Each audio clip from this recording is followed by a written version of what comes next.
Now, amidst the raging war against Hamas, where Israel has carried out a relentless campaign of air bombing against the Palestinian factions, the death toll continues to steadily mount.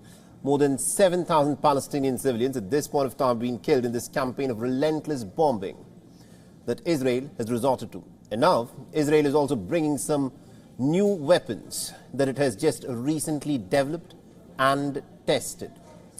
These two weapons are Iron Sting and Sponge bombs, and these are expected to be used in the days ahead. Now, the Iron Sting is some kind of a guided mortar that the Israelis claim is more accurate than the mortars that they've used in the past. It is expected to help the state of Israel to target certain enemy positions, and the Israelis claim that they're also trying to minimize collateral damage. But if you look at the images that are coming in from the Palestinian territories, the collateral damage is just horrific. Now, these Iron Sting bombs are said to be cost effective. Let's also tell you some of the key features of this. This weapon is essentially a mortar of 120 millimeters. It is equipped with certain GPS facilities, and it will hit its targets, the Israelis hope, with precision. The weapon also uses some kind of a laser guidance for what the Israelis are hoping will be pinpoint accuracy. It has a range of about 12 kilometers. The aim of this new weapon is to try and get greater advantage in ground warfare. It also will provide the battalions with some accurate and effective firepower. Now, another weapon that the Israelis are now going to be using is that of sponge bombs. That's what the Israelis have come up with.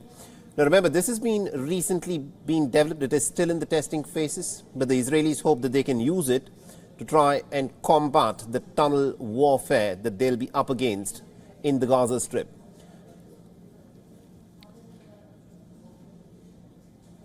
Now, the underground alleys stretching for kilometers serve as a bit of a shelter for the Palestinian militants, and this is where the Israelis are hoping that they do not get snared in. Now, the Palestinian Hamas faction hopes that it can use these tunnels effectively to try and ambush the Israeli military once it starts its ground offensive. At this moment, Hamas has about 200 hostages in its custody, and it reportedly has also put them in some of these tunnels. And these tunnels are going to be a huge bit of a logistical nightmare for the Israeli forces. The unconventional feature about these sponge bombs is that they do not contain explosives but are designed to seal off tunnel gaps or entrances. Now, these weapons release some kind of a foam-like substance that rapidly expands and then hardens. The sponge bombs have been used earlier in 2021 mock tunnel exercises. It's not a tested weapon, but it's going to be tested this time around. And this is basically an untested weapon that the Israelis are using.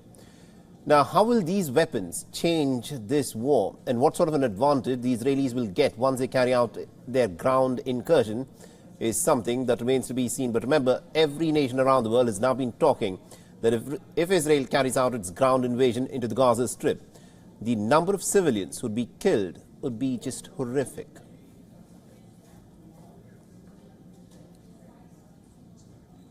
WION is now available in your country. Download the app now and get all the news on the move.